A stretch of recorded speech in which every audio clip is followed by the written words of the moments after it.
oh my God, how much more can the independent absorb? And Peorians brace to get hit with a big bill to help cover first responder pensions. Why business owners say it's a serious blow to their bottom line. And timing tips for restaurant employees. How a new law could change when servers see their hard-earned gratuities. But first, a Tazewell County board member is receiving backlash after making controversial comments on Facebook. Thanks for joining us tonight. I'm Rebecca Brumfield. And I'm Kimberly Eaton. Eugene Daniel joins us from the newsroom with how members of the board are responding. Eugene? Yeah, Kimberly and Rebecca, 16-year-old climate activist Greta Thunberg gave a speech to the United Nations pleading with them to do something about climate change. Well, board member Jay Hall, who is also the president and secretary of AMBUCS, commented on Facebook regarding Thunberg's appearance, saying she looked like she has Down syndrome. AMBUCS is a nonprofit that helps those with special needs get Amtrikes. It also receives different forms of therapy.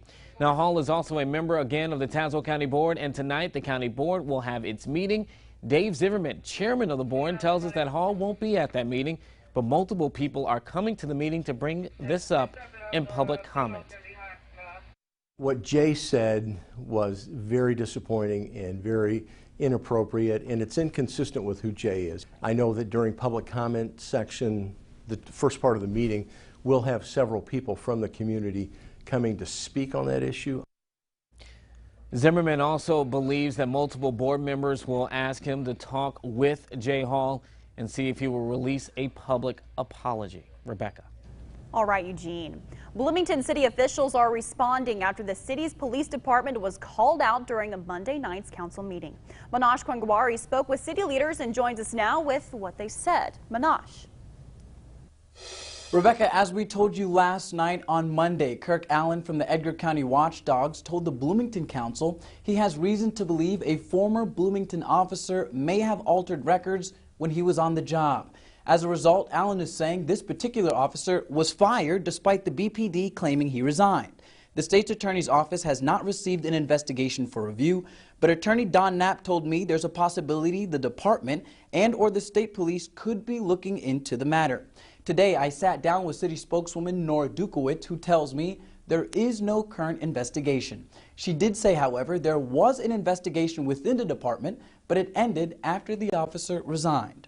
In the Twin Cities newsroom, I'm Manash Kwangwari. Back to you. Well, next month, Peorians will start paying a public pension fee. And to handle questions about those bills, the city is spending $90,000 to staff a call center. A local store owner tells our Matt Sheehan it's going to be a serious blow to businesses. Matt? That's right, Kimberly. The amount of money each home or business will be charged is based on its square footage. For example, if your business is over 10,000 square feet, your monthly bill will be $200. The city says the fees are necessary to help raise $1.2 million for police and fire department pensions for business owners. The fee will be based on the square footage of the business. Co-owner of UFS Downtown Outlet Center, Pierre Serafin, says there's only so much local businesses can take. We and other large facilities like auto dealers, we're all going to get hurt. It's going to hurt us. It's truly an uphill battle. Stay in business and take care of your employees, offer them the benefits that they need and are fair. Serafin adds he thinks this is a statewide problem and our elected officials in Springfield aren't doing what they should to lower taxes and help independent businesses. Rebecca. All right, Matt. Peoria County's Board of Health is outlining strategies to help reduce the climate impact that it has on public health. Now, officials say climate change not only affects the environment, it also affects how we interact with it. Now, they say it is increasing the frequency of infectious disease outbreaks, trauma, violence, and mental health. The board hopes to partner with community organizations on all levels to anticipate future impacts, educate Illinoisans, and promote environmentally friendly legislation. A new law puts a deadline on how long restaurants can hold on to servers' tips. It requires employers to hand over gratuities within 13 days. Now, while restaurants may send servers home with their cash tips every night, some credit card tips are still held back. heard of other restaurants doing different processes. A lot of them hold their tips until payday, and then they add their tips onto their check. We just felt like that, immediately most people, it is a cash business where they do rely on their tips nightly, that they should be able to keep them as they come in. Even before the server picks up a check from their table, legally it is their property, and for a lot of them, it's the bulk of their pay. The average wage for a server is about $5 an hour. Sean Livingston is getting a street named after him. The city of Peoria is renaming a section of North Street Sean Livingston Way, and it's near his alma mater, Peoria High. Earlier this month, the NBA star announced he's retiring from professional basketball.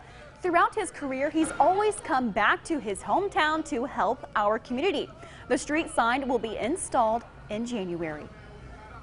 One home at a time, hundreds of volunteers will head to neighborhoods around Peoria starting next spring. It's part of a Dream Center initiative called Here for Good. The program aims to deliver information on community resources from door to door. Now, how it will work, the same volunteers will go to the same neighborhoods once a month, hoping to tell people about which organizations in the area could help them with any unmet needs.